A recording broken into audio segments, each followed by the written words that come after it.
Hello guys, this is your friend and we are back with a new fanfic. Which is What If Naruto Got Harem with Sasuke, Karin Part 1. And if you enjoy this fanfic then please press the like button and subscribe to my channel for more fanfic like this. And now let's start the fanfic. A stunning transformation. What happened to me? A young male thought as he drifted through a sea of blackness. Nothing was visible in any direction. It was just empty darkness and it was starting to send chills down the onyx-eyed boy's spine.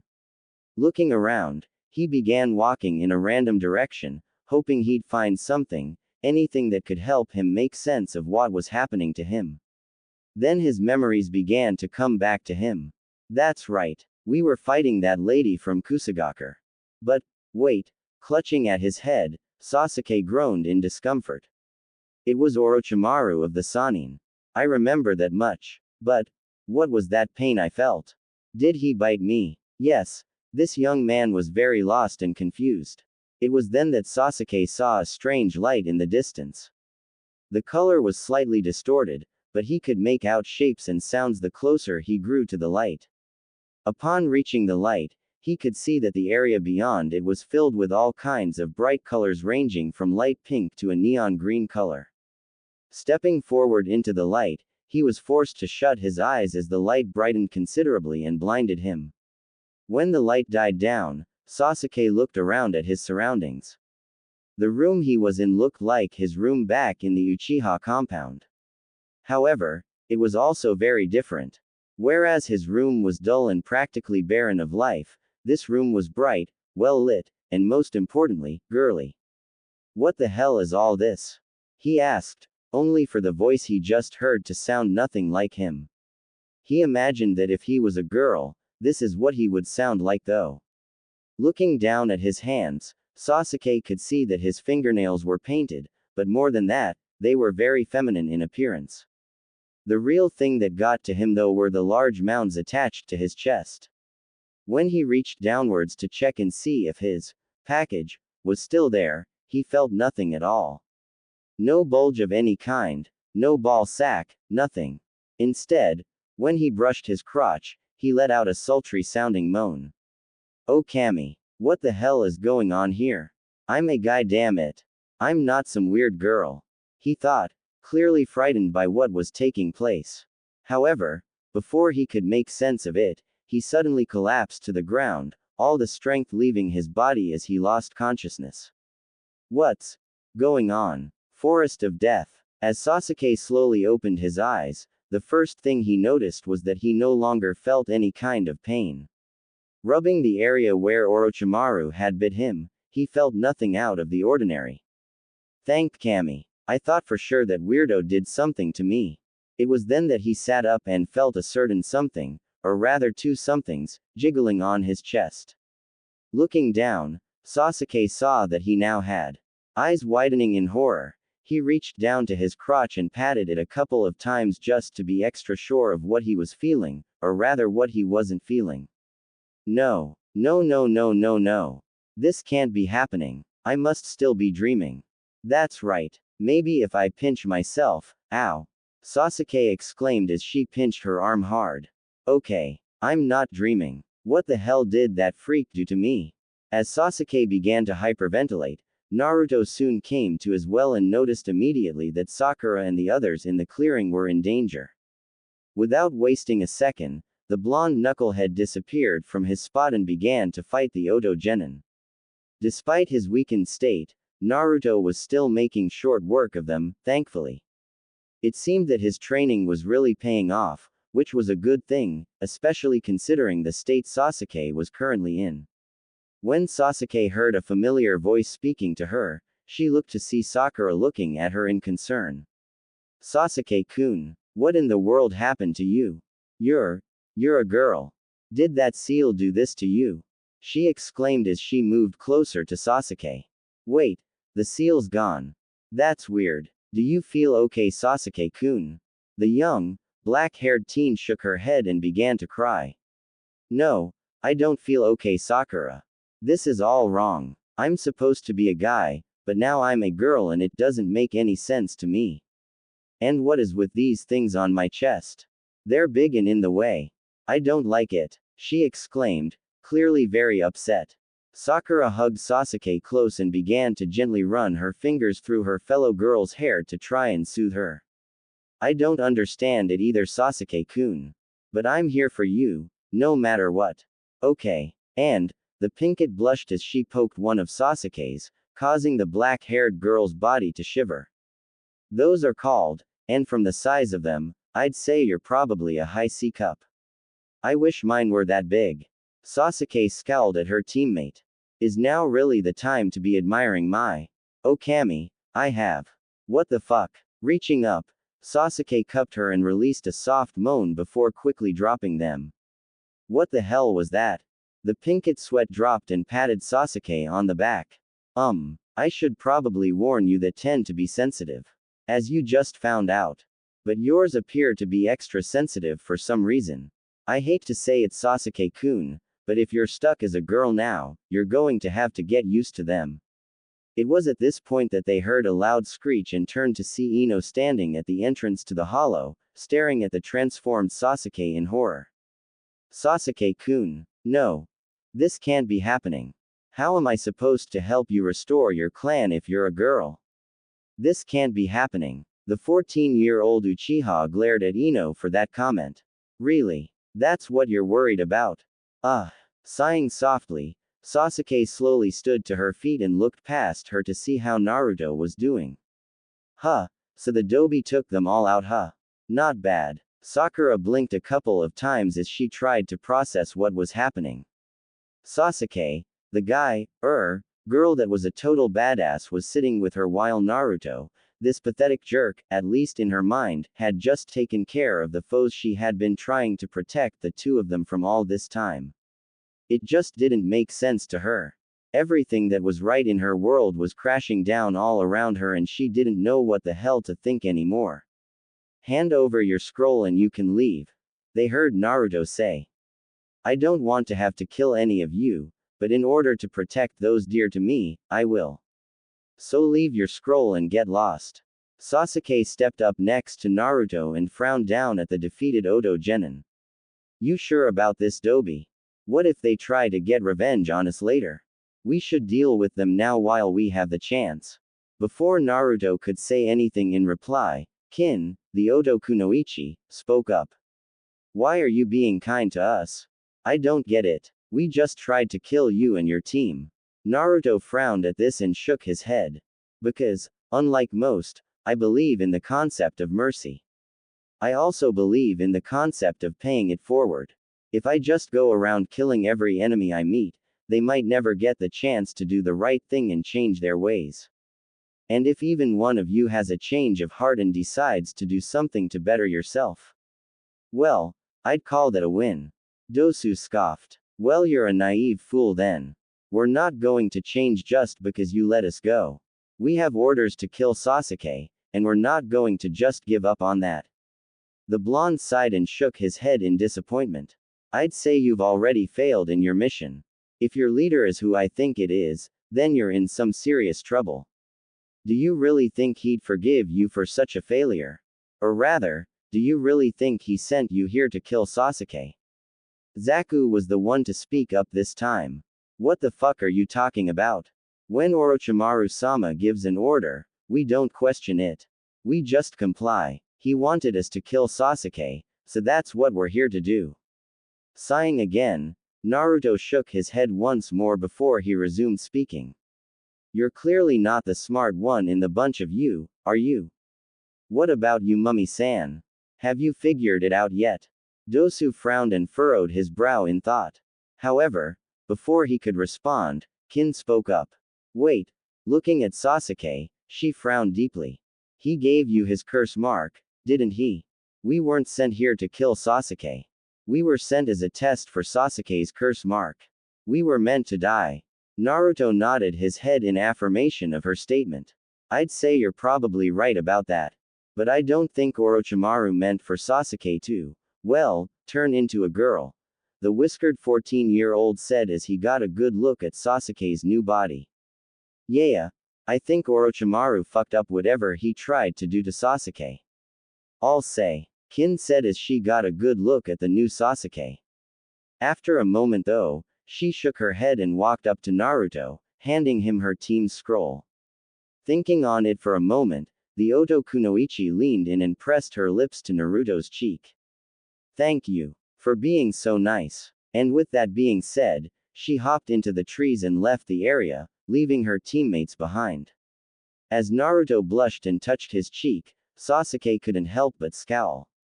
Mind out of the gutter, Naruto, she said, trying to snap her teammate out of it. We've still got an exam to finish after all. Nodding slowly, Naruto focused his gaze on the remaining two Oto genin. So what will the two of you do? He questioned curiously. None of your damn business. Zaku spat out before he got to his feet and proceeded to help Dosu up as well. I still say you should have killed us when you had the chance. Maybe so. But I stand by my decision. Now get lost. Scoffing, Zaku soon left the clearing with Dosu following right behind him. Once they were gone, Naruto turned to face the other Konoha genin with a smile. Thanks for helping us out, guys. Shikamaru shrugged, but offered him a lazy smile. No problem, Naruto. We're fellow Konoha genin, but more importantly, you're a friend. We weren't about to leave you guys to die at their hands. Choji nodded along with what his best friend had said before he popped a few chips in his mouth. Lee looked at Naruto and gave him a thumbs up and a bright smile. That was a most youthful fight, Naruto-kun. Hopefully we get to see you and your team in the final exam, he said before he leapt off with his teammates. Sasuke turned to Naruto and said, we still need the other scroll, Naruto. We should get going if we want to have any hope of making it through this exam. The whiskered blonde looked at Sasuke and frowned as he motioned towards her body. Are you sure you're feeling up to it, Sasuke? I mean, look at you. You're a hot girl now. Don't you need to take some time to get used to this new you first? The raven-haired Uchiha shook her head. Right now I'm more concerned with passing this exam. I don't know about you, but I want to earn the rank of Chunin. Even if I'm stuck like this for the rest of my life, I'll still become strong enough to kill Itachi and avenge my clan. After that, well, I hope to restore my clan, even if it has to be as a woman. I'd prefer to become a man again, but I'm determined to see my goals through no matter what. Well, regardless of what happens or if you can't return to your natural gender, I'll still help you, Sasuke. We're teammates and friends, right? Naruto asked with a kind smile on his face. The female Uchiha found herself blushing a bit as she slowly nodded her head. Why yeah, thanks Naruto. Smiling at his friend, Naruto patted Sasuke on the shoulder gently before he turned to Sakura. Sakura-chan, we need to get going. The pink-haired teen nodded slowly and thanked Ino for fixing up her hair. Afterwards, she joined her teammates and said, I'm ready. Let's go. See you guys in the final exam. Naruto said before he and his team hopped off in search of another team that they could battle. As they went along, Naruto was focusing his senses in an attempt to locate a team faster. One of the things that his teammates and sensei never seemed to appreciate was the fact that Naruto was a sensor. He could easily pick out another person from hundreds of feet away. Right now, however, he was more focused on a team that seemed to be lying in wait to ambush those that got too close to their location by the tower. Motioning for his teammates to stop, he pointed ahead of them, into a rather dark section of the forest. There's a team waiting just up there. I know you'd prefer to make the plans, Sasuke, so what do you want to do? Sasuke frowned as she thought about it. Where exactly are they, Naruto? Naruto pointed out 3 spots higher up in the trees. There, and there. They're above us right now, but I think if we split up and sneak up behind them, we might be able to take them out and collect their scroll. The problem is, we don't know the extent of their abilities or even who they are. Who they are doesn't matter. Everyone is to be treated like an enemy in these exams, Naruto. Now, let's split up and take these 3 down. Sasuke said before he took off to sneak around behind her chosen target. Sighing, Naruto rubbed the back of his head and nodded. She has a point, he said, though the fact that he now had to refer to Sasuke as a she was a bit disturbing. Sakura-chan, he looked at Sakura and pointed off towards one of the remaining two targets. You take that one. I'll get the other one, he said before hopping off. Left alone, Sakura fidgeted nervously for a moment before she steeled her resolve and hopped off to go and deal with her opponent. I hope I don't screw this up somehow. Later. Damn, I can't believe our luck. They didn't have the right scroll. Naruto exclaimed out of frustration. Now what? Before he could finish his sentence, they heard a scream coming from nearby. Looking at one another, the party of three dashed off in that direction to see what was going on. Upon reaching the area where the scream originated from, they spotted a red-headed girl under attack by a rather large bear. Without waiting for his teammates, Naruto leapt down and kicked the bear hard in the side of its head right as it was charging towards the glasses-wearing girl. When the bear's neck snapped from the force behind Naruto's kick, he breathed a sigh of relief. He was having a hard time manipulating his chakra ever since that seal was placed on him, so he wasn't sure if he could have fought such a powerful creature on even footing. Naruto was caught off guard when the girl he had just rescued glomped him, hugging him tight. Thank you. I thought I was a goner for sure. How can I ever repay you? Blushing a bit, Naruto hugged the girl back and began to gently rub her back to try and soothe her. You're okay now. My name is Naruto Uzumaki. What's yours? The girl blinked in shock at that before looking into his eyes. Uzumaki. Really? My name is Karin Uzumaki. I didn't think I'd ever find another Uzumaki. Sakura and Sasuke dropped down next to them. Sakura asked, Are you two related in some way? I didn't know there were other Uzumakis out there. Karin looked confused. You mean you didn't know that the Uzumakis are a clan? Our people had their own village and were renowned as masters of Fuinjutsu before they were wiped out. I'm sure there's more of us out there, but I don't know where they could be. I have a clan. How come nobody ever told me about this? Naruto wondered aloud. The redhead frowned at this. That's unusual. The Uzumakis were allied with Konohagakure before they were wiped out. You should have learned about them in the academy. A thought came to her mind then and she looked at her clanmate with a serious scowl on her face. They removed that lesson, didn't they? Why would they do that, unless they were trying to cover something up? The blonde Uzumaki teenager frowned at this and nodded his head in agreement. I see where you're going with this. And it sounds like Konoha was involved in the extermination of our clan. I don't like it, but it sounds plausible. Sakura frowned and looked at her teammate. Why would Konoha try to kill off one of its own allies, Naruto? There's no way they're involved in something like that. To even think otherwise makes me question your loyalty to Konoha. Naruto frowned at her and shook his head. Sakura-chan, you have no idea what this village has put me through. If you had to go through everything I've been through, you might find that you don't exactly feel loyal to such a village. And I'd like to say I'm loyal to the Hokage, but it's obvious he's been lying to me all my life. Therefore, it's hard to place my trust in such a person.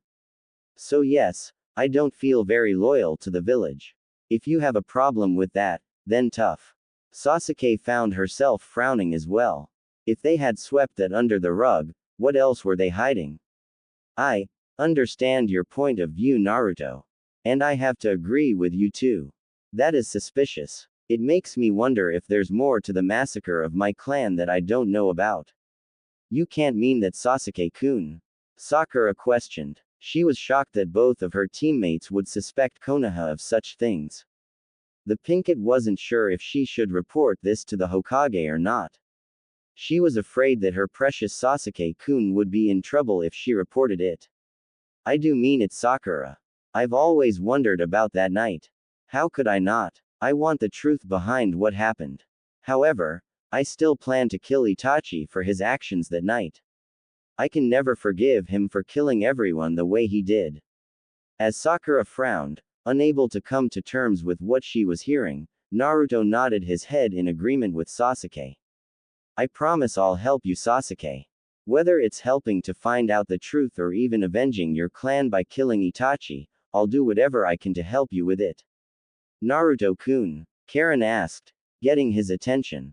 Gently taking his hand, she placed her team's scroll in the palm of his hand. Here, it's my team's scroll. There's no point in me keeping it any longer. And, I really hope we can see each other again, she said with a smile and a small blush on her face. The blonde smiled at her and placed his free hand on her shoulder. I know you're affiliated with another village, but maybe you'd think about staying here in Konoha with me.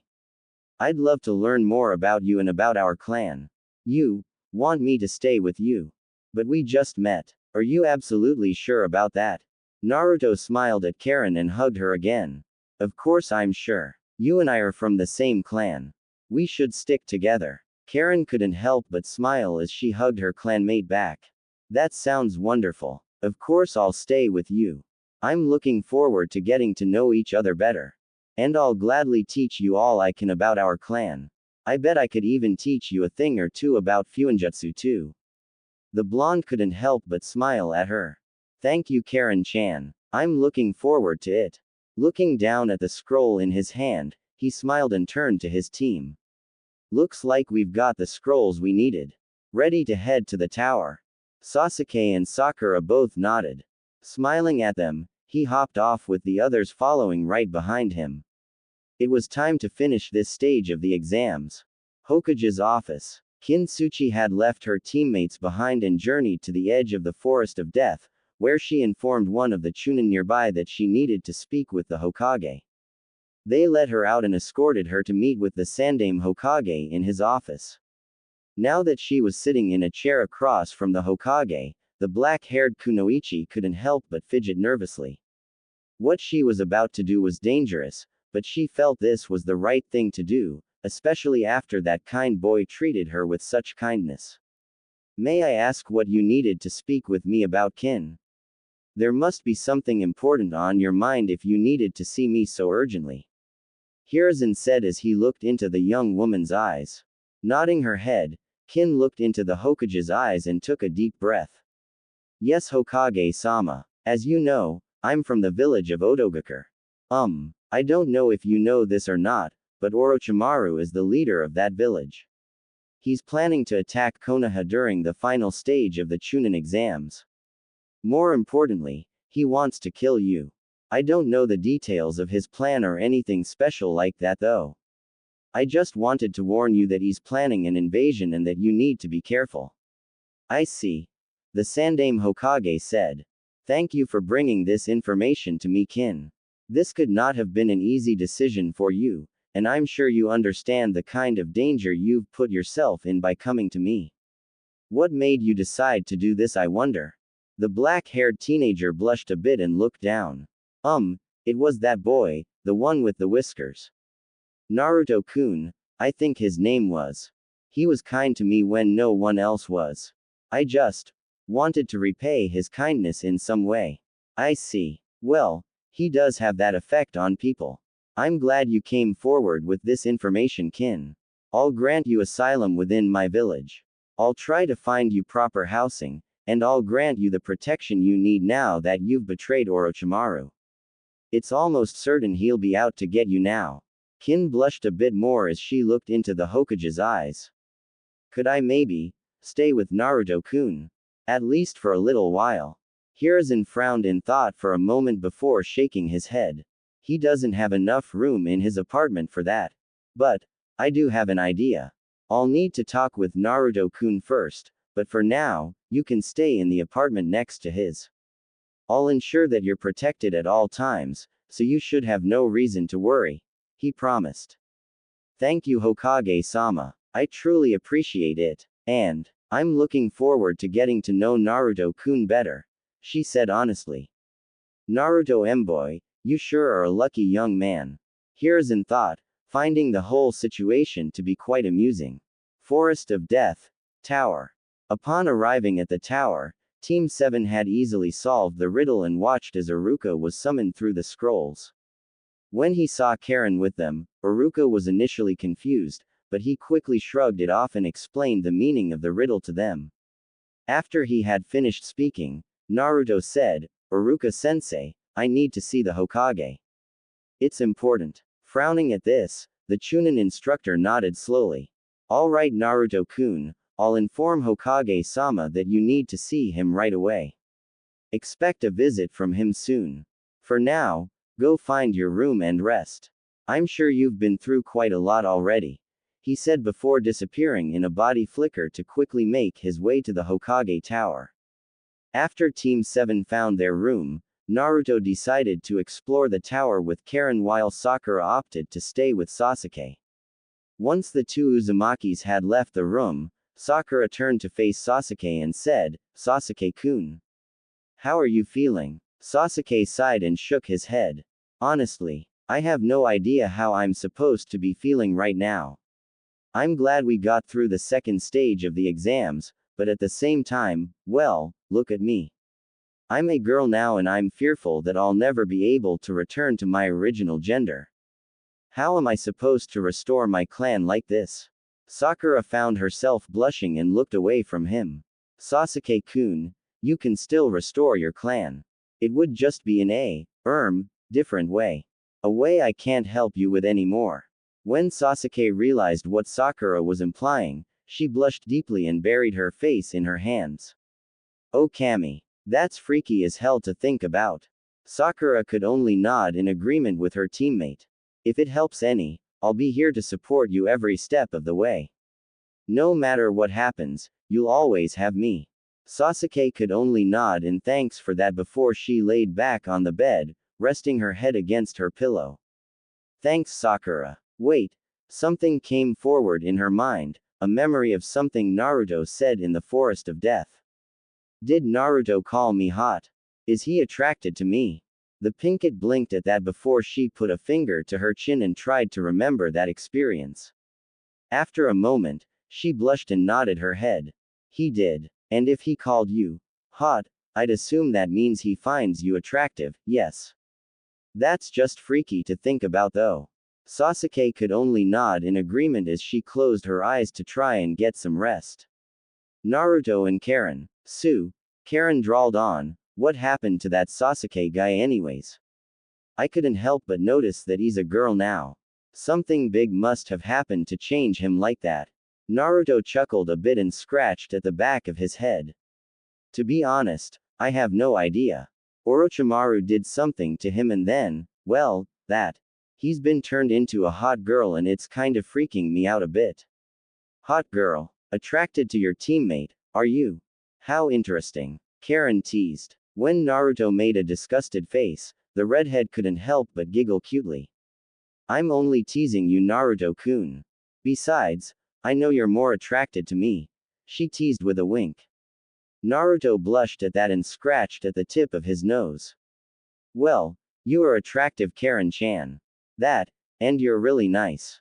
How could I not be attracted to you?" Blushing a deep shade of red, Karin looked away before she shyly reached over and took Naruto's hand in hers. Thank you Naruto-kun. You're very sweet," she said. The blonde couldn't help but continue blushing as he gave her hand a gentle squeeze. "Thank you. And you're welcome. I really am looking forward to spending more time with you Karin-chan. You're an interesting person and I want to learn all I can about you." Karin couldn't help but blush a bit more and giggle to herself. "You really are very sweet, aren't you Naruto-kun? I bet you've got a wonderful girlfriend, don't you?" Naruto sighed and shook his head. "Nope. I wanted Sakura-chan, but she wants nothing to do with me. I don't think anyone would ever want to be with me. At least not in this village," he said with a shrug of his shoulders. "I'm used to it though. It sucks, but what can I really do?" The glasses-wearing Kunoichi frowned and turned to her clanmate. Taking a moment to think on it, she leaned in and kissed him on the cheek. "Well, if no one in the village is interested in you, then they're fools. You're a good person and I think you'd make quite the catch. Maybe you should look for someone not from your village instead. You never know who might take an interest in you Naruto-kun," she said honestly. Naruto blushed at her actions and her kind words. Looking at his red-headed friend, Naruto couldn't help but give her a warm smile. You know, maybe you're right. Thank you, Karin-chan. As Karin went to say something in response, they heard somebody speaking to them from behind. Ah, there you are, Naruto-kun. I've been looking for you. Turning around, the Uzumaki duo spotted the Sandaime Hokage and Kakashi Hatake walking towards them. Naruto was so tempted to scowl at the both of them and curse them to hell, but he refrained from doing so. The Sandaime had been lying to him all his life, and that didn't exactly earn him any points in Naruto's book. Kakashi, on the other hand, was a lazy jackass that didn't take training his genin team seriously. And yet he had signed them up for these exams, expecting them to make it through on guts alone practically. If Naruto hadn't trained on his own and pushed himself so hard, he doubted he would have survived this long. Still, despite everything, Naruto had some things he needed to discuss with the Sandaime. Hokage-sama, he said respectfully. My team encountered Orochimaru in the Forest of Death. He beat us quite easily before placing a curse of some kind on Sasuke. On top of that, he used some kind of seal on me that's screwing with my chakra control. Here, take a look. Naruto said as he lifted up his shirt and revealed his seal to the Hokage. Think you can help me out, Hokage-sama? Frowning at the seal before him, the Sandaime walked forward and prepared to remove the extra seal that had been placed on Naruto. This is going to hurt a bit, Naruto-kun, so prepare yourself, he warned before he slammed his fingers into Naruto's gut and made a twisting motion, almost as if he was unlocking something. When the extra seal disappeared, Naruto breathed a sigh of relief as he felt unrestricted access to his chakra again. Thanks, Hokage-sama, he said gratefully. Now, as for Sasuke, whatever seal was used on him is gone. But he's been transformed into a girl. I don't know if it's permanent or what, but I don't think Orochimaru meant for that to happen. It's very strange. Kakashi's visible eyebrow rose, showing his curiosity about the situation. The Sandaime, on the other hand, was far more concerned by what he had just heard. Naruto-kun, take me to your room. I need to see this for myself. As you wish, Hokage-sama, Naruto said, shrugging his shoulders as he and Karin walked ahead of the Hokage, their hands still linked together. When Kakashi noticed this, he couldn't help but smirk to himself. Looks like Naruto-kun's found himself a little girlfriend. How cute. After a short while, they arrived at Team 7's room and entered. Naruto and Karin sat side by side on one of the beds while the Sandaime and Kakashi remained standing, simply staring at Sasuke in shock. So you really have been turned into a girl? Huh, that's pretty strange, Kakashi said in amusement. As Sasuke scowled at Kakashi, the Sandaime approached Sasuke and began to look him over with a curious gaze. Where were you marked, Sasuke? The Uchiha sighed and reached up to point at where Orochimaru had bit him. Right here. But nothing's there now. So what do you think, Hokage-sama? Am I going to be stuck like this for the rest of my life? Hiruzen looked at the area Sasuke pointed to and frowned. There was no seal there. The damn thing had disappeared. Looking into the young woman's eyes, the Hokage frowned and shook his head. I don't know for sure, Sasuke, but if I had to fathom a guess. Yes, you're stuck like this. I don't think there is a way to change you back. Whatever happened with the curse seal has caused you to fully transform into a woman. I'm sorry. I wish I had better news for you, Sasuke. If it helps, I can have Jiraiya-kun have a look at you the next time he's in the village. I would really appreciate that, Hokage-sama, Sasuke said, sounding awfully depressed about her situation. But if I'm stuck like this, I really want Orochimaru to pay for it. Instead, it's all changed and I'm not sure how any of this works. I don't know what a girl is supposed to act like or anything either. So I'm confused and freaking out and I don't like it. Karin frowned at Sasuke. There's no reason to worry about how to act, Sasuke-san. Just be yourself. It's okay if you don't act like a typical girl. We're all different and there's no one right way to act. As for you might want to look into getting some comfortable bras, because those are going to end up hurting your back if you don't get some support for them. The raven-haired Uchiha went wide-eyed and shivered. A bra? Oh Kami, I have to wear a bra. What about underwear? And do I have to dress like a girl too? Hiruzen sighed and patted Sasuke's shoulder gently. It might be more comfortable for you if you did. I'm sorry to say it Sasuke, but if you're stuck like this, you might as well get used to it rather than fight it. When Sasuke began to cry seconds later, Naruto got up and walked over to his friend and wrapped her up in a hug. It was awkward, especially when Sasuke buried her face in his chest and just sobbed, but he just continued to hold her until she eventually cried herself to sleep in his arms. Laying her down on her bed and tucking her in, Naruto released a soft sigh and looked at the Hokage. She's been through a lot. I'm certain she'll be fine for the final exam though. Just need to give her some time.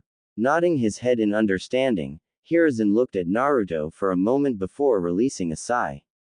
Naruto-kun, after the next stage of the exams, we need to have a talk. It's about something rather important. Alright, that sounds like a good idea to me. I had something else I wanted to talk to you about too, so that works for me. Naruto said. Hiruzen was curious to learn what it was Naruto wanted to talk to him about, but decided to shrug it off for now. Turning to face Karin at this point, the Sandame raised a curious brow and asked, "And who might you be, young lady?" "I would have figured you'd be with your team." Karin frowned and shook her head sadly. "My teammates were killed in the forest, Hokage-sama. I'm the only one left. Naruto-kun saved me and I've decided to stay with him. After all, we're from the same clan. We should stick together, right?" she asked, looking hard into the Hokage's eyes, as if daring him to say something to the contrary. Hiruzen's and Kakashi's eyes widened at hearing this. Looking into one another's eyes, the two of them quickly realized that this is probably what Naruto wanted to talk to them about. What are the odds that he would have run into another Uzumaki in these exams? Damn, Hiruzen thought. I was hoping to keep him in the dark about his clan for a little while longer. Now he'll have questions and I don't know how I'll answer them. His trust in me must be wavering now. Kakashi spoke up at this point. So you're a member of the Uzumaki clan, are you? Well, it's nice to meet you, he said, though Naruto and Karin could both sense he was lying about that. However, you should know you can't move on in the exams without your team. The redhead shook her head at that. I know that. That's not why I'm still here. I've decided that I'm staying with Naruto-kun here in the village. You two don't have a problem with that, do you?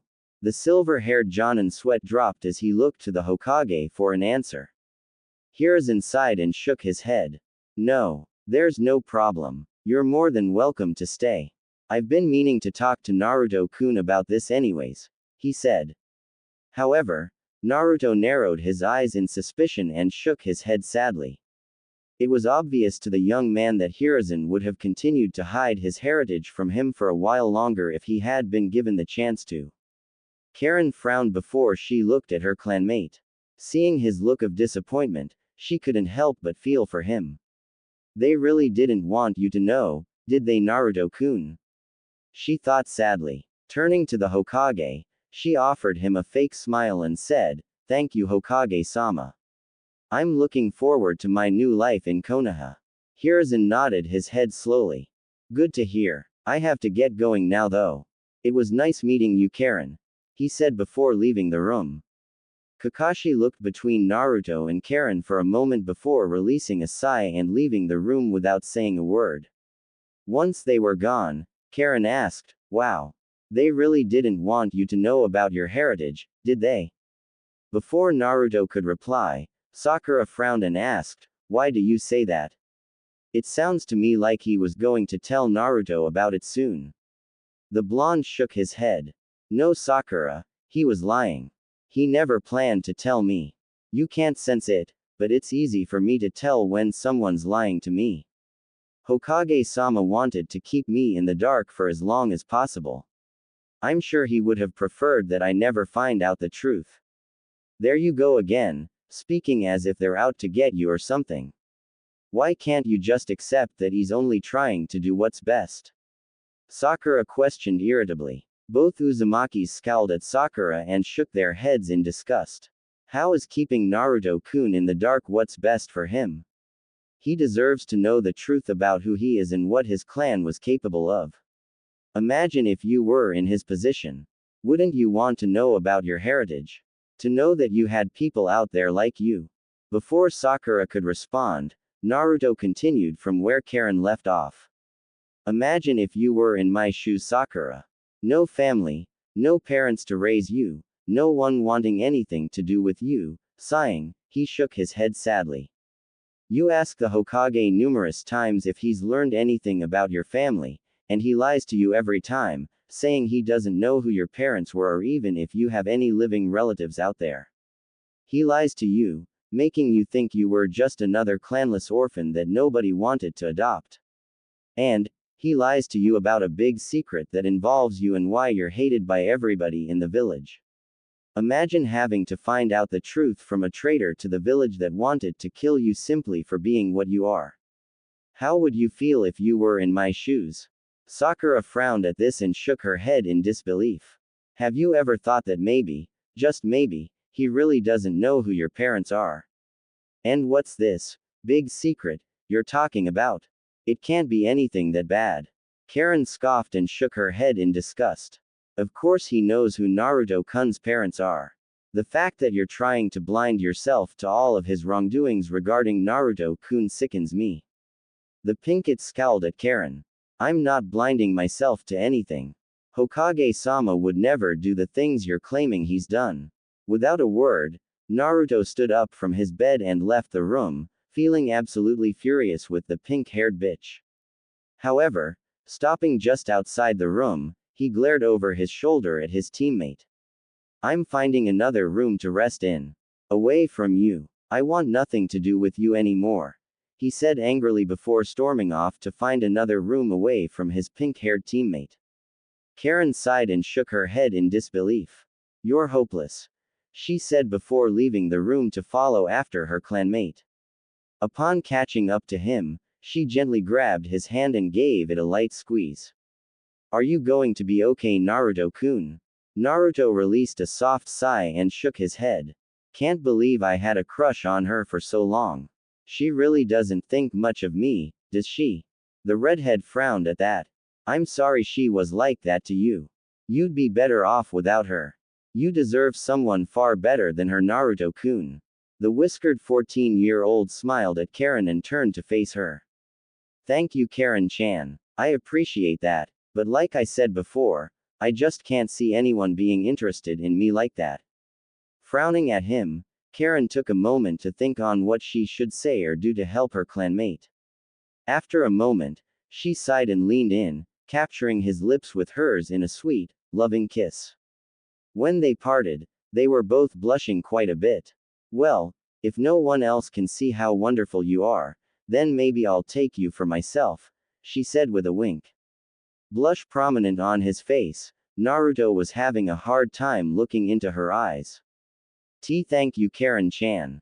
You're a really great person, you know that. She grinned and nodded her head. Of course I am. But thank you, Naruto-kun. And just so you know, I am serious. If nobody else wants you, then I'll snatch you up for myself. Chuckling a bit, Naruto looked into her eyes for a moment before he captured her lips with his in another kiss. When they parted this time, Naruto smiled softly at her. I think I'd like that, he admitted honestly. Karin giggled happily and would have said something more to him, but someone spoke to them, catching them by surprise.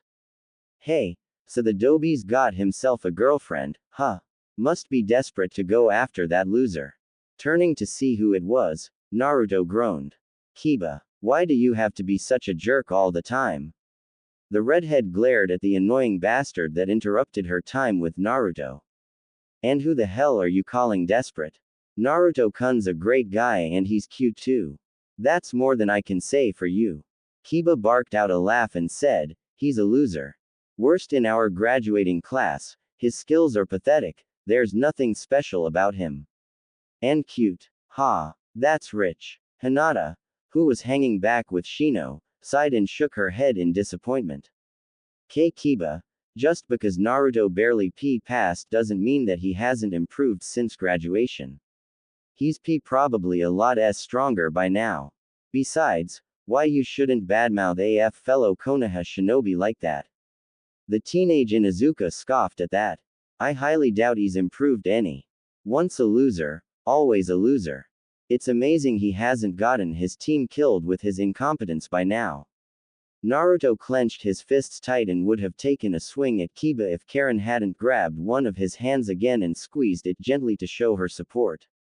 Let's just go, Naruto-kun.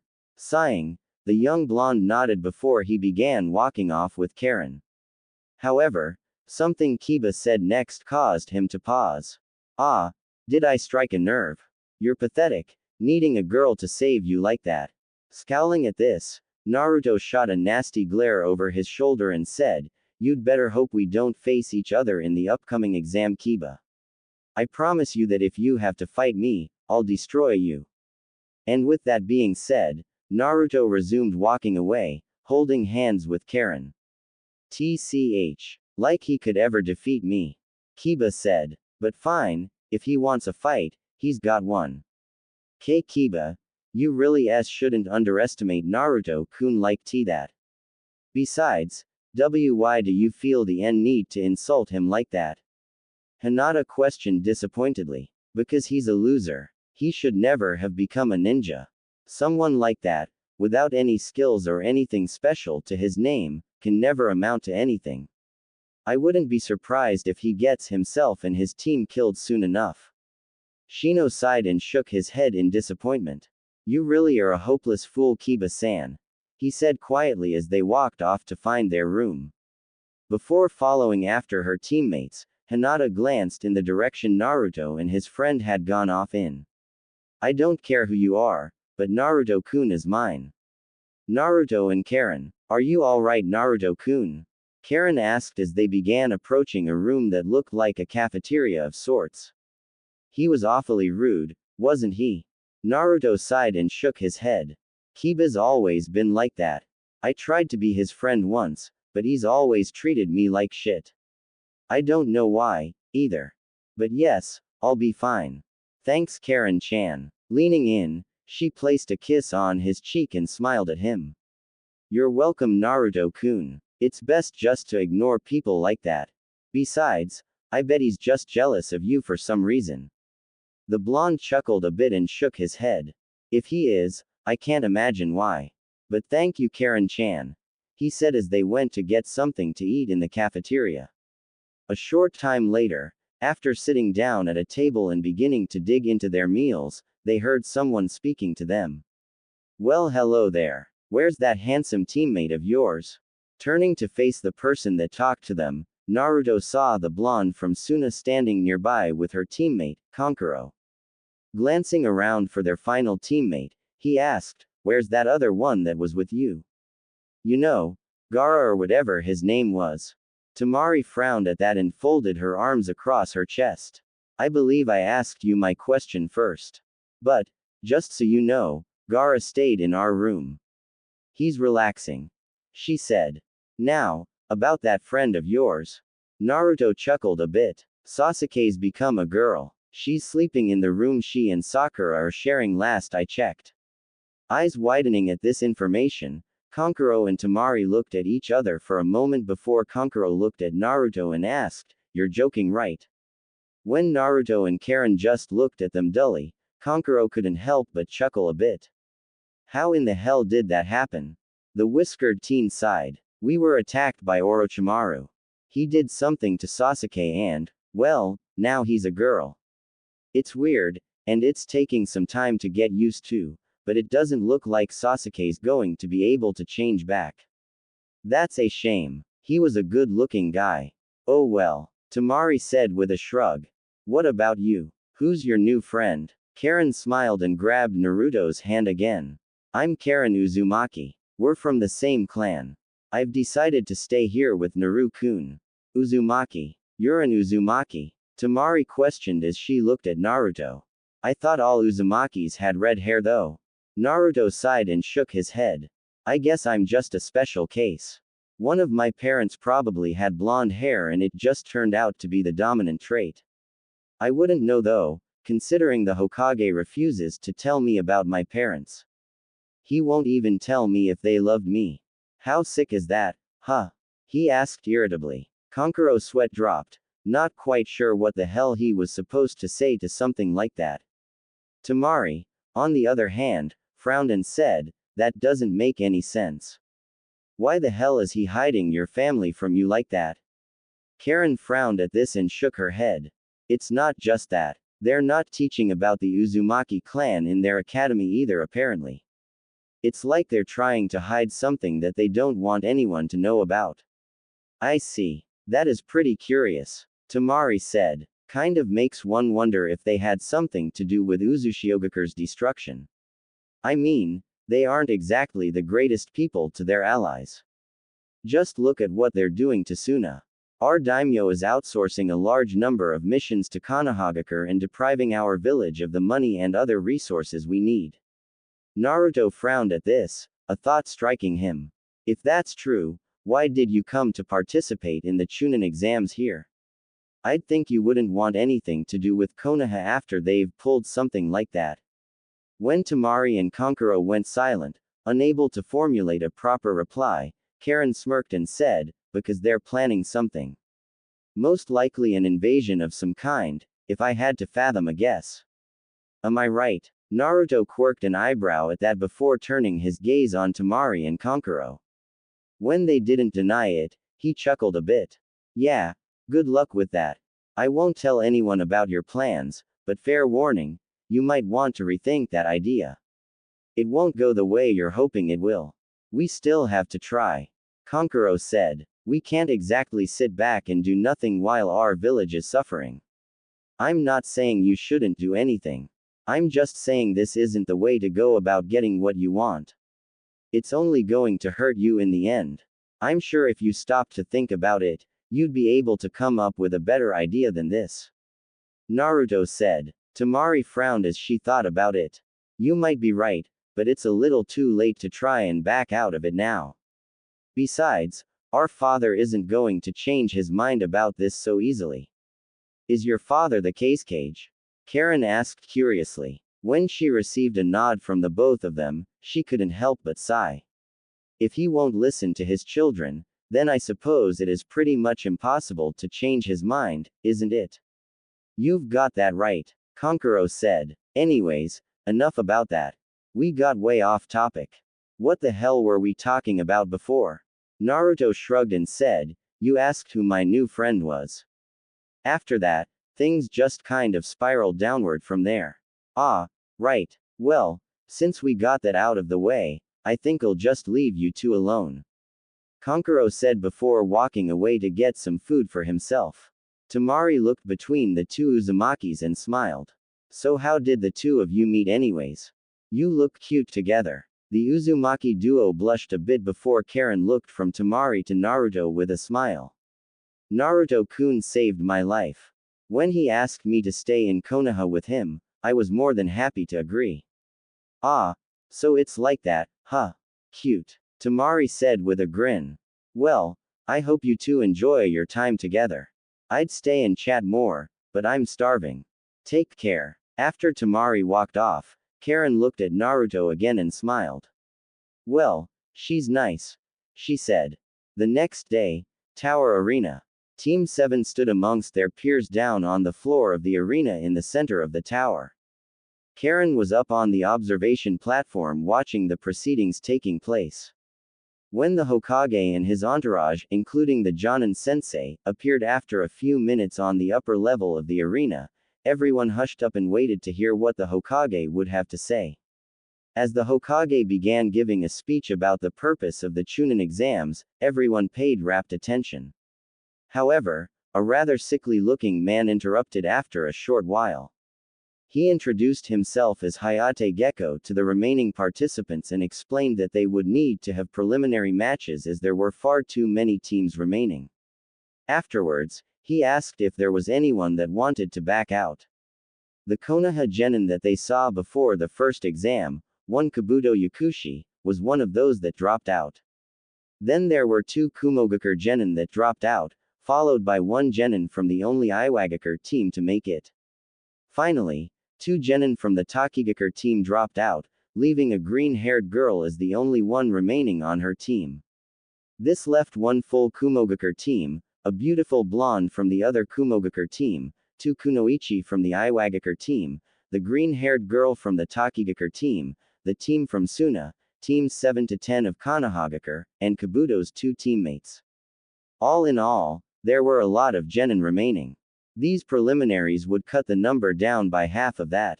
After making sure nobody else was leaving, Hayate motioned to Anko and she pressed a button on a remote. Everyone watched as a screen came out of the wall above them and the text on it began cycling through the names of all those that remained. When it finally stopped, everyone looked at the names listed before Hayate said, "All right.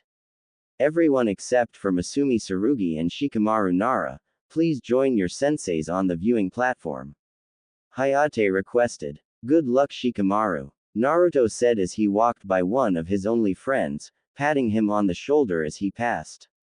"Yeah, thanks Naruto," the Nara heir said before rubbing at his eyes tiredly.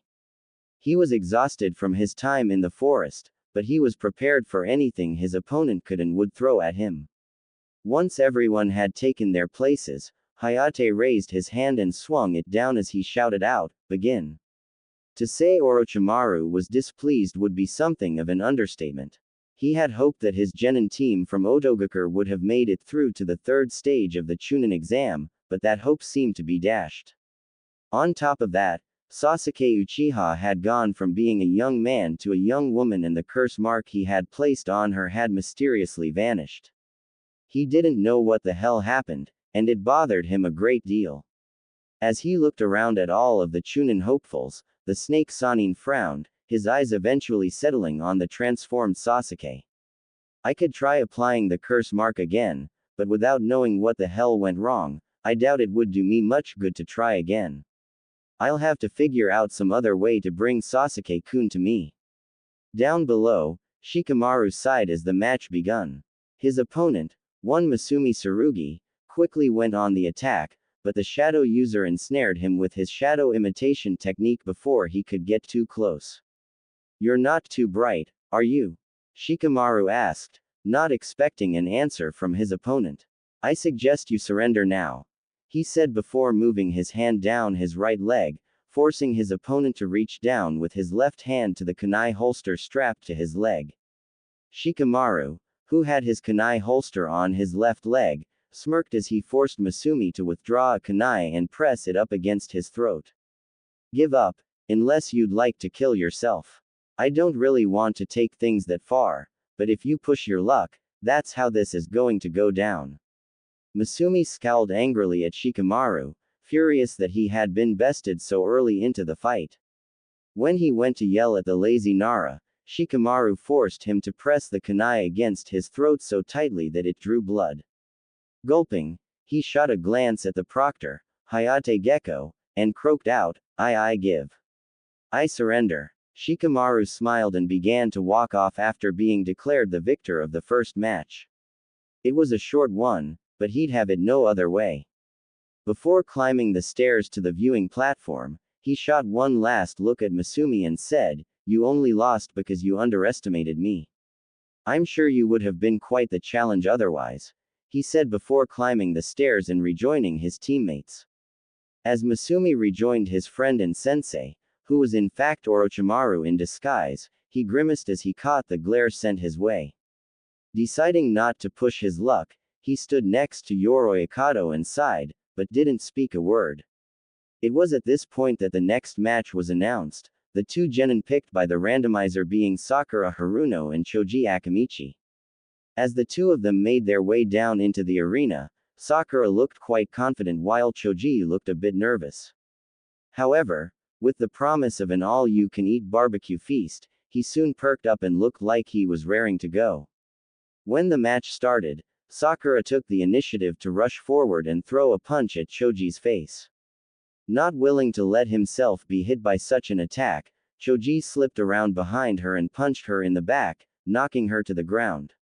Quickly moving back from his opponent, Choji quickly activated his multi-size technique and expanded like a balloon.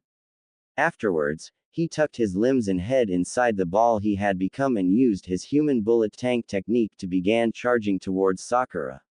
Sakura, who had just gotten to her feet, turned in time to see him rolling towards her. Eyes widening in horror, she leapt out of the way before withdrawing a kunai and charging towards her opponent, who was just turning around to continue with his attack. As she reached him, Sakura swung her kunai at the spinning ball of doom, only to wince as her wrist snapped upon impact with the high-speed boulder that was her enemy. Before she could do anything more, she was crushed by Choji, who, after rolling over her, cancelled his techniques before looking down at her. "Hey, are you okay?" he asked, hoping he didn't seriously hurt her. The Pinkett couldn't respond, however, as she had fallen unconscious upon being crushed. "Winner. Choji Akamichi," Hayate exclaimed before allowing the medics to rush in and carry Sakura off so her wounds could be tended to. Choji, seeing as his opponent was being taken care of, rejoined his team on the upper level, a frown on his face. He didn't like hurting his friends, but he didn't want to lose either. As he made to walk past Team 7, Naruto patted him on the shoulder and offered him a smile. "Don't feel too bad, Choji. She'll be fine. Hopefully this will give her the kick in the butt she needs to start taking her training more seriously." The pudgy boy smiled at his friend and nodded once in understanding before saying, "Thanks, Naruto." Afterwards, he returned to his team and smiled more when they congratulated him on his victory. Gaara vs. Kiba in Izuka. Seeing who he was up against, Kiba felt a cold shiver go down his spine. Eyes going wide, he looked at his red-headed opponent and began to find it difficult to breathe. "Shit," he thought. When Akamaru began to whimper and shake his head, Kiba removed his friend from atop his head and looked him in the eyes seriously. "Akamaru, buddy, what should we do, huh?" Akamaru barked a couple of times and shook his head. Kiba, nodding in understanding of his friend, quickly raised his hand and said, "Proctor, I forfeit. I'm not looking forward to dying today. That and I don't want to risk losing Akamaru to some crazed psychopath." Gaara did not look pleased at this declaration, but rather than say anything, he returned to his team and began to scowl, clearly displeased at not getting the chance to feed his mother the blood she so desired. Hayate couldn't help but admit to himself that Kiba made the right decision.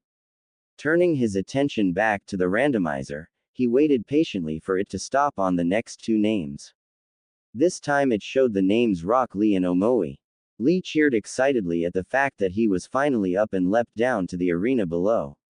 Omoi, on the other hand, didn't look too pleased as he joined his opponent down below. "I hate such energetic people," he thought with a sigh. As soon as the proctor announced for them to begin, Omoi was quick to draw his sword and bring it up to block Lee's punch. The strength behind his punch, however, caught the Kumo shinobi off guard. Quickly leaping back, away from Lee, Omoi eyed his opponent carefully. "This guy's strong. If I'm not careful, he could break my sword." When Lee dashed towards him again, the Kumo ninja charged Raiden-natured chakra through his blade and swung at Lee's midsection. Lee, seeing the danger such an attack could pose, stopped his charge and dodged by leaping back a couple of feet. However, as he was doing so, he could feel the electricity spark off the blade and strike his arm, causing it to go numb. Frowning at this, the Konoha Genin waved his arm about a few times to try and get the feeling back. "Don't bother. My technique allows me to shock your nervous system and affect your mobility. You were lucky to avoid the worst of the damage, but your arm's going to be useless to you for a while," Omoi explained. Lee frowned as he looked at his opponent with a cautious gaze. Omoi's technique would be troublesome to deal with, but he was confident that he could get around that particular defense. Before he could say or do anything more, however, he heard his sensei, Might Guy, shouting at him to take them off. Looking up at his sensei, he was about to ask if he was sure, but the very moment he looked away, Omoi struck, slashing diagonally from Lee's right shoulder down to just above his hip on the left side of his body, sending Raiden chakra coursing through his opponent's body. Everyone watched as Lee fell to his knees, his body spasming while blood leaked from his fresh wound. Damn, that doesn't look good. Naruto thought to himself as he watched his senior genin struggle to try and stand to his feet. When he collapsed face first onto the ground at Omoi's feet, his body refusing to listen to him, Lee let out a groan from the sheer frustration he was feeling more than from the pain. Not willing to give his opponent a chance to continue, Omoi pressed his blade against the Konoha genin's throat and said, "Yield Lee-san. I don't want to kill you, but if you push your luck, I will. Even though it might agitate your sensei and cause him to hate me so much that he seeks me out on the battlefield somewhere down the line and we get into a big clash that tears up the landscape and—" "Shut the hell up already, Omoi," the redhead on his team shouted at him, tired of his rambling. Blinking a couple of times, Omoi shot a quick glance over his shoulder and nodded slowly in response. Looking back down at Lee, he frowned as he watched the green-clad genin struggling to move. Omoi went to say something, but Lee's sensei shouted down at him, "I'm sorry, Lee. Please don't push yourself anymore. It would be most unyouthful to see your life snubbed out before you truly get your chance to shine." Lee managed to turn his head to look at his sensei, seeing how serious he now looked. Sighing, the black-haired youth looked at Omoi's feet and said, I give up. Sorry guy sensei. I let you down." Omoi breathed a sigh of relief as he sheathed his sword and returned to his team. Meanwhile, Rock Lee was carried out on a stretcher by the medic nin so they could get to work healing him. Once they were out of the room, the randomizer started up once again. Yoroi Ikado vs. Hinata Hyuga. As Hinata was preparing to go down into the arena, she overheard Neji talking and frowned to herself as she heard what he was saying. If she's smart, she'd forfeit now. It's her fate to be a pathetic nobody, a loser. Why try to fight her fate? When Hinata looked about ready to cry, her sensei patted her on the shoulder and smiled sweetly at her. "Give it your best, Hinata-chan. You'll do great." Thanking her sensei, Hinata made her way down to the arena floor and stood across from her opponent. "If you were smart, you'd quit now, little girl," Yoroi said. "If you don't, I'm likely to kill you." Shooting a glance up at her team and then to Neji, Hinata looked quite uncertain and began to fidget in place. However, she heard someone shout something and looked to see who it was. "Naruto-kun. Hey, you with the butt for a face." Naruto shouted, pointing at Neji. "I heard what you said. Hinata's gonna wipe the floor with this punk. Fate doesn't decide jack about anything. But if you truly believe fate is what controls us, then perhaps I should start calling you Fate's bitch. How about that, huh?" Neji looked furious at hearing this and was about to charge Naruto before he felt a strong hand clamp down on his shoulder. Looking into his sensei's eyes, he watched as Guy shook his head, a deep frown on his face. Scoffing, Neji turned his attention back down to Hinata and said, "I guess you losers have to stick together." "Good for you." The whiskered blonde looked at Hinata and said, "Mop the floor with this guy, Hinata. You're strong. I know you can do it." Hinata smiled, glad to hear her crush cheering her on. Turning to face her opponent, she took the opening stance of the gentle fist taijutsu style and activated her Byakugan, preparing to fight and, more importantly, win. Once the match begun, Yoroi smirked at his opponent and decided to mock her a bit more to try and get rid of her newfound confidence. "So the little girl's grown a bit of a backbone. It won't be enough. You're just a pathetic little coward who couldn't fight her way out of a wet paper bag. I'm going to enjoy tearing you down." With that being said, Yoroi dashed forward and attempted to grab her by the arm, but she slipped around to his side and, in the process of doing so, struck numerous points on his outstretched arm. As his arm went limp, he scowled and swung his other arm in an attempt to punch Hinata in the face. Once again, the Hyuga heiress dodged the attack, this time by ducking below it, allowing her to counterattack with a fierce palm thrust to his chest, sending a burst of chakra through her palm on instinct. When her opponent collapsed to his knees and then fell to his side, his eyes boring up into hers before they quickly lost their light, her eyes widened in horror at what she had just done. No. I'm sorry. I didn't mean to, she stuttered out in denial of what she had just done. No, she screamed as she collapsed to her knees, clutching at her head and shaking it rapidly. I'm sorry. I'm sorry. I'm sorry. Kurenai was quick to jump down and wrap Hinata in a warm embrace, whispering soothing words to her and trying to help her through the trauma of her first kill. She knew she should have blooded her genin earlier on a proper mission, but part of her wanted to let Hinata keep her innocence for a while longer. When she entered her team into the Chunin exam, she never thought something like this might happen, and now that it was, well, she just wanted to be here to help guide Hinata through the process. Helping Hinata to her feet, the Genjutsu mistress guided her back up the stairs into her team. As they were passing Team 7, Naruto reached out and placed a hand on Hinata's shoulder.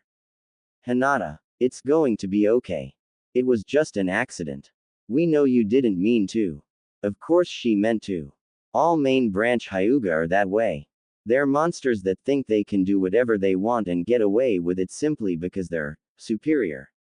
Pa, Neji interrupted, disdain clear in his tone of voice. Ignoring the asshole with a stick way too far up his butt, your friends are here for you, Hinata. We'll help you through this however we can. I promise, Naruto said, choosing to ignore Neji's rude comments. Hinata looked at Naruto for a moment before clinging onto him and sobbing, her tears soaking his shirt. Naruto was shocked at first, but he quickly wrapped his arms around Hinata's back and began to pat her on the back gently. You'll be okay, Hinata. It'll be okay. Neji Hyuga vs. Temari. When they had both taken their places down in the arena, Neji, in his usual arrogant way, said, you should just forfeit now. It is fate for you to lose to me today. The pigtailed blonde quirked a brow as she held her weapon at the ready. Really? That's the best you've got for me? You really are just as Naruto said, fate's bitch. How sad and, as you seem to enjoy calling others, pathetic you are, she said with a smirk on her face. I'll show you that fate doesn't decide things such as this. It's about skill, not the luck of the draw. Neji clenched his fists and activated his Byakugan, narrowing his eyes in anger towards the girl for daring to mock him. As soon as the match began, he rushed forward, intent on closing off her tenketsu and perhaps even killing her for what she said. However, as he drew closer, she opened her fan and unleashed a futon technique at him, forcing him to take evasive maneuvers to avoid taking damage. Temari knew that if her opponent got in close enough, he'd become far too dangerous to handle. So, utilizing her futon techniques, she kept him at bay while trying to formulate some kind of plan. From the looks of it, he didn't know a few of the more important techniques that his clan was famous for, and she was grateful for that. If he knew even just the 8 trigrams palms revolving heaven technique, that would make this match much harder. Though at the same time, it would probably wear him down with each usage, so she could have used that to her advantage, she supposed. After a few brief moments, Temari saw an opening and quickly dashed forward, closing her fan and swinging it with as much force as she could, slamming it into Neji's stomach and sending him flying backwards, tumbling end over end. Before he could recover from the blow, she unfurled her fan again and swung it, once more releasing a great sickle weasel technique, causing blades of wind to tear into her opponent's flesh and causing him to scream out in agony. Once her technique had finished, she saw Neji struggling to rise. Stay down or I'll do worse to you. Just forfeit already. Neji struggled to stand up, his wounds bleeding and his eyes holding a cold fury to them that shook Temari just a bit. I will not lose to a weakling like you. It's my fate to win here today. You're just some pathetic bitch from a weak village. Before Neji could continue, Temari unleashed another attack on him, tired of hearing him speak nothing but insults to her in her home. Neji barely managed to roll out of the way of the attack, but he wasn't prepared for the follow-up strike when she slammed her closed fan into the side of his head, knocking him out from the force of the blow. Once she was declared the winner, Tamari looked up at Might Guy and scowled. You know, normally I wouldn't lecture someone like this, but in this case, I'm going to. You really need to work on his attitude. You absolutely cannot allow him to continue being such an arrogant douchebag. Whatever you've been doing so far hasn't worked, so think of a new approach and get through to the prick, she said before rejoining her teammates. Guy sighed and nodded his head sadly. Neji, my foolish pupil. She is right, I've been far too lenient on you and that is most unyouthful of me.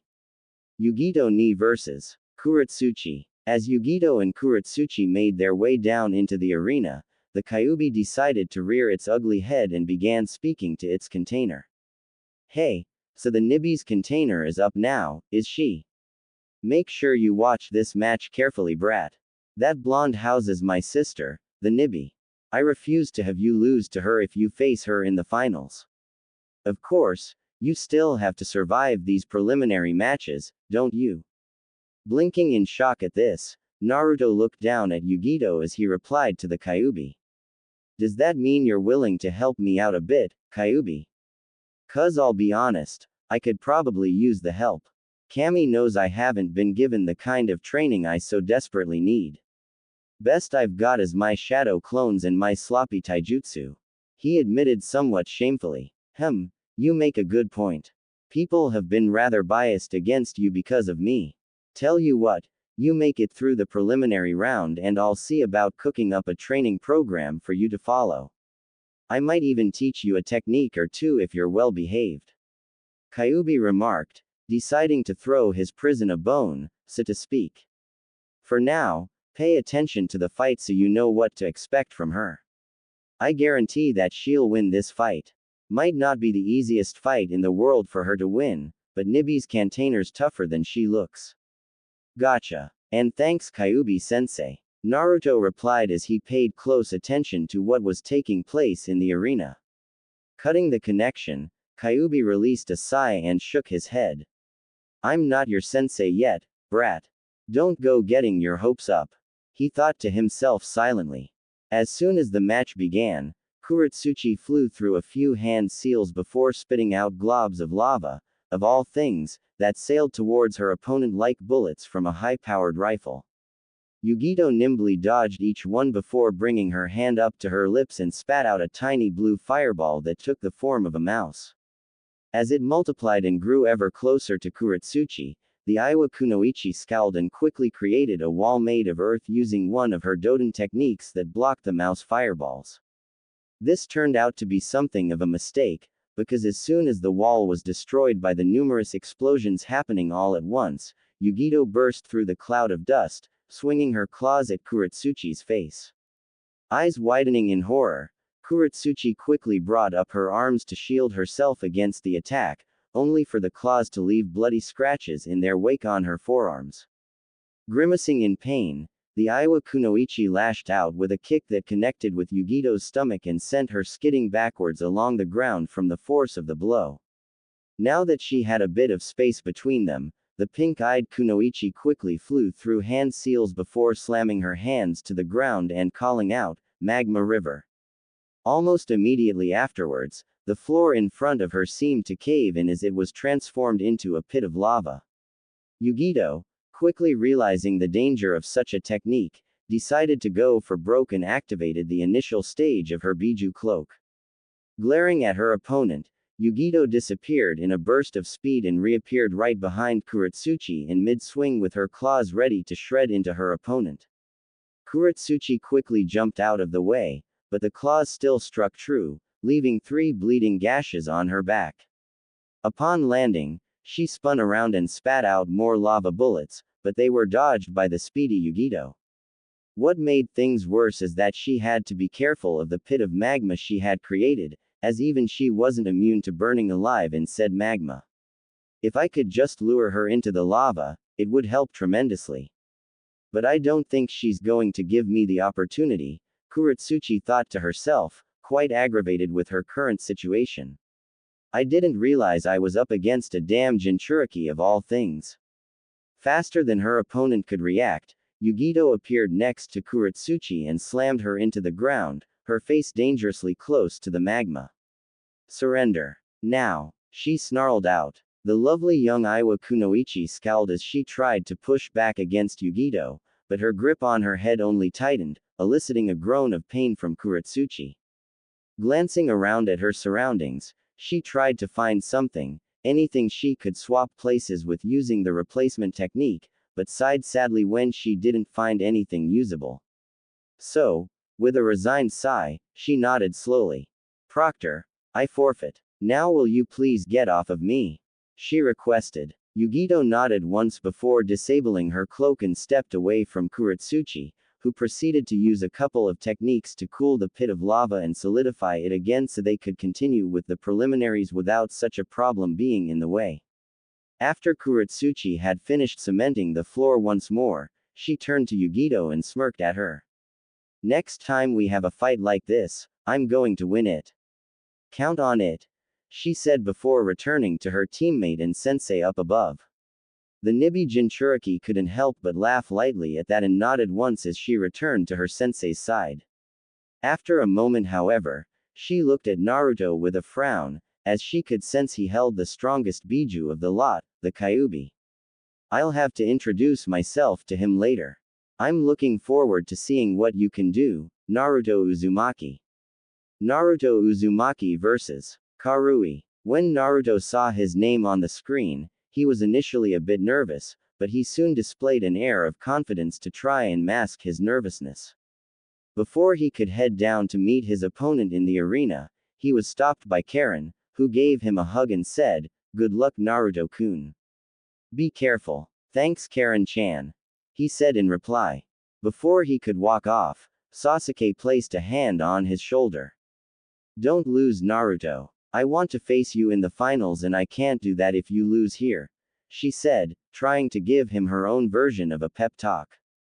Chuckling a bit, the blonde Uzumaki nodded in understanding before he hopped over the railing into the arena below. Standing across from his opponent, Naruto gave her a confident grin. "I hope you're ready for this, because I don't plan to lose here. I half expected you to chicken out on me. Guess all that bravado in the first stage of the exam wasn't for nothing, huh? Still, you're shit out of luck. I'm about to crush you," the redhead replied, a cocky grin on her face. Looking between the two of them, Hayate nodded once before shouting, "Begin," and leaping away. This was a good decision as Karui immediately went on the attack, her sword swinging somewhat wildly at her blonde foe. Naruto dodged each attack, moving the absolute minimum that he had to so he wouldn't expend too much energy dodging her attacks. At one point, the blade got a little too close for comfort and cut his cheek, just below his left eye. Naruto seemed to pause at this point as he reached up and wiped some of the blood off of his cheek. "Huh, you're not bad," he complimented before reaching up and quickly grabbing the tip of her blade when she swung it at him once again.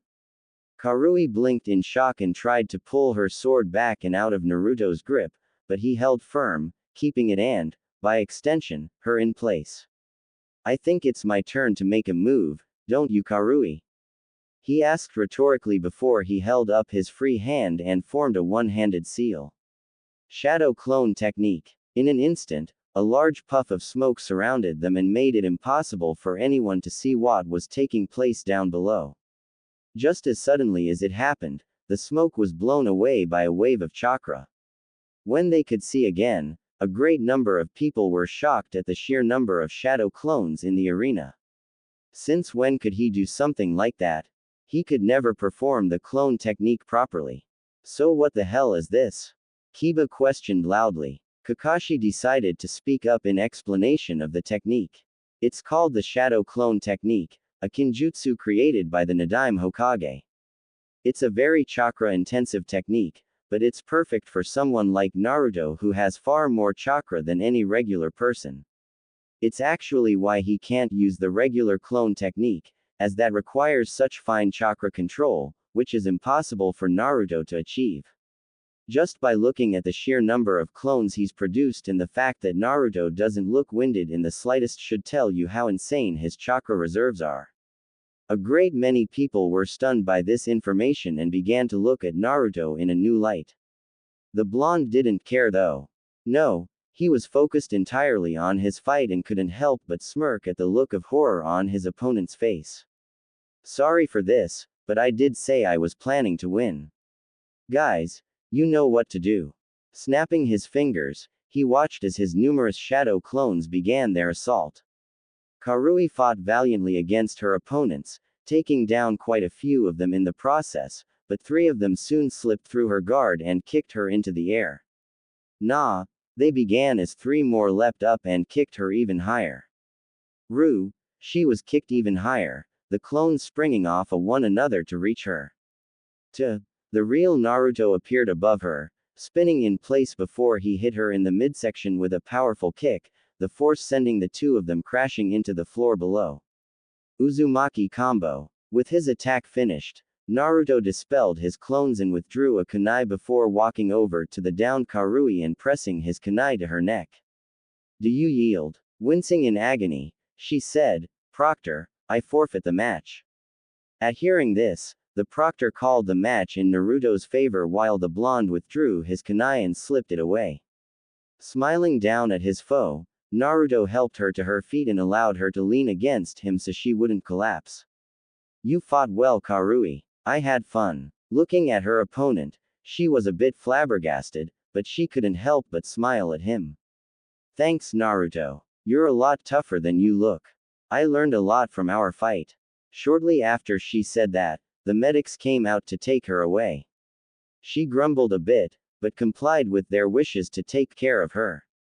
Returning to his team, Naruto smiled and fist bumped Sasuke, the 2 of them grinning at one another. Good job, Naruto. I knew you wouldn't let me down, she said. That was awesome. Congratulations, Naruto-kun, Karin exclaimed, smiling brightly at him. Yes, good job, Naruto. I'm proud of you, Kakashi said with an eye smile on his face. Naruto frowned at this comment, but nodded his head in acceptance before turning around so he could watch the next fight.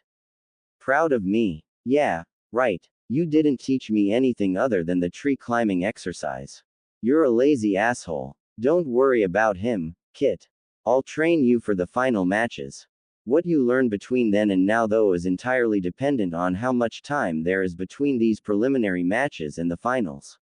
Regardless, I'll get you up to snuff in no time, especially with those shadow clones of yours, the Kyuubi said, trying to cheer his container up a bit. Thanks, Kyuubi-sensei. But I have to ask, why are you being nice to me? Shouldn't you hate me? Naruto questioned, quite curious about the Kyuubi's reasoning. Meh, you're not the worst person to be sealed inside of. Besides, you've had it rough and there's no real point in making things worse than they already are. And it's like I said, I don't want my jailer to be weak. You represent me, after all. The assholes in this village have done everything possible to keep you under their thumb and have intentionally stunted your growth. I plan to fix that. Well, thank you, Kyuubi-sensei. I appreciate it. I just hope I don't let you down. And, what did you mean about the shadow clones? How can they help with my training? The Kyuubi sweat dropped at this before chuckling a bit.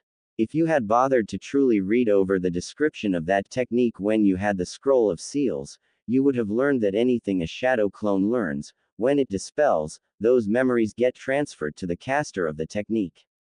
What this means is that you can use them to help you with your training. Say for instance you're trying to master the exercise for an elemental nature such as fire. Whatever progress one of your shadow clones makes with the exercise, it can dispel and pass that knowledge on to you and the other shadow clones to make things easier. It also makes learning new techniques pretty easy too. Of course, you'll have to do all the physical exercises yourself, as your clones can't pass on the physical aspects of your training. So while your clones are doing one thing, I plan to have you exercising as much as possible to increase your strength, stamina, the whole shebang. I hope you're prepared for the torture your training's going to be, Naruto Uzumaki. That sounds awesome. I can't wait, Kyuubi-sensei. Naruto exclaimed in thought. I won't let you down. Sighing, the Kyuubi laid its head down on its paws before relaying one final message to his container.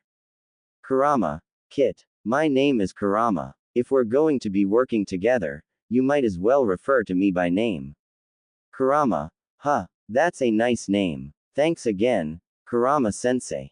All Kurama could do was chuckle a bit as he watched through his container's eyes as the next two fighters took their place in the arena. Tenten vs. Samui. Wish I had that big. Karin muttered to herself as she looked at the blonde Kumo Kunoichi in the arena. I feel so flat in comparison. Sasuke quirked a brow in curiosity before looking at Karin's chest. Then she looked down at her own before looking into Karin's eyes. These things just get in the way. I'd gladly trade you if I could. Karin looked at Sasuke for a moment before she began to cry comically. It's not fair. You were a guy. How'd you end up with a body like that when you were transformed, huh? The raven-haired Uchiha sweat dropped at this before turning around to watch the fight. She figured it was best to ignore the inane ramblings of the redhead behind her. Samui couldn't help but release a sigh as she rubbed her shoulders a bit. Yet another person that claims to envy my body. So uncool. These things make my back ache enough as it is. Her opponent, Guy's final student, giggled and nodded her head. I'm sure they do. But you can't really blame other girls for admiring your figure. Most women wish they had your kind of figure, big included. Personally though, I couldn't care less. My goal is to be as strong, if not stronger than Tsunade-sama someday. Beating you here will put me one step closer to that goal. So, I hope you're ready. I'm going to rock your world. Samui deadpanned at her opponent and said, you know the perverts are going to take that the wrong way. Why'd you say it like that? So uncool. When Tenten went to reply, she stopped as she heard perverted giggling coming from a couple of people. Sweet dropping, she rubbed the back of her head and chuckled nervously. Sorry about that. Anyways, we're ready, Proctor. She said, looking to Hayate, who nodded before calling for the match to begin. Samui immediately drew her tanto and prepared to combat anything her opponent might send her way. However, she didn't expect for dozens of weapons to come flying at her. She deflected as many of them as she could, but still ended up receiving numerous nicks and scratches along her body, while a few weapons were actually embedded in her left arm and right leg. Wincing at this, Samui watched as her opponent began to manipulate her weapons via razor-thin ninja wire. When they came flying at her again, Samui muttered, uncool, before letting out a soft sigh and saying, Proctor, I forfeit. I don't have anything that could combat this type of opponent. When the weapons fell lifelessly to the ground, the blonde bombshell breathed a sigh of relief before she bowed her head to her opponent. Thank you. You've shown me an area that I need to improve in. Good luck in the finals. And with that being said, Samui allowed the medics to take her away while Tenten went to work collecting all of her weapons once again. Naruto couldn't help but smile for his old friend's victory. When they were in the orphanage together, she was his only friend. The day she got adopted, he made her promise not to forget about him, just as he promised not to forget about her. Unfortunately, upon meeting again, it seemed as if she had no idea who he even was, which stung, but he wasn't quite sure what he was expecting. Still, he didn't hold a grudge against her for forgetting about him. Actually, he was just sad that he had lost his once friend. When Tenten went to pass him, he whispered to her, congratulations on your win. Ten-chan. Causing her to pause and stare at him. Nobody's called me that in a long time, aside from my parents, that is. A kid back in the orphanage used to call me that, but I can't remember his face. She admitted, a frown on her face as she looked him over. Naruto sighed at this and nodded his head. I kind of figured. At least you haven't totally forgotten about me. I was worried your new parents might have done something to make you forget about me. The bun-haired girl frowned at this. Don't go accusing my parents of anything, you little runt. They're good people. They It was at this point that Tenten clutched at her head and screamed out in pain. They wouldn't, she muttered through the pain. Tenten's sensei was by her side in an instant, looking her over carefully for whatever might be causing his student such agony. What he saw worried him greatly. As he parted the hair on the top of her head, he could see the outline of a seal shining brightly. In no time at all, he had his student in front of the Hokage. Hokage-sama, someone has placed a seal on my student. Just look at what it's doing to her. Hiruzen frowned as he examined what he could see of the seal through her hair. Humming to himself, he ran his finger along the seal, glad that the girl had passed out, lest her screaming give him a headache. To think people would go so far to ensure Naruto-kun didn't have any friends. Looking into Guy's eyes, Hiruzen shook his head sadly. I'll need to recall Jiraiya for this. He's far better with seals than I am, I'm afraid. When she wakes up, tell her to avoid contact with Naruto for a while and not to think about what triggered this reaction. It's for her own good. I'll tell Jiraiya to return as quickly as he can. Hopefully he doesn't dilly-dally for his own perverse habits like he's wont to do. The eccentric Jonin nodded his head. Please do so. And if he decides to take any detours on the way, please let him know that I'll personally punish him.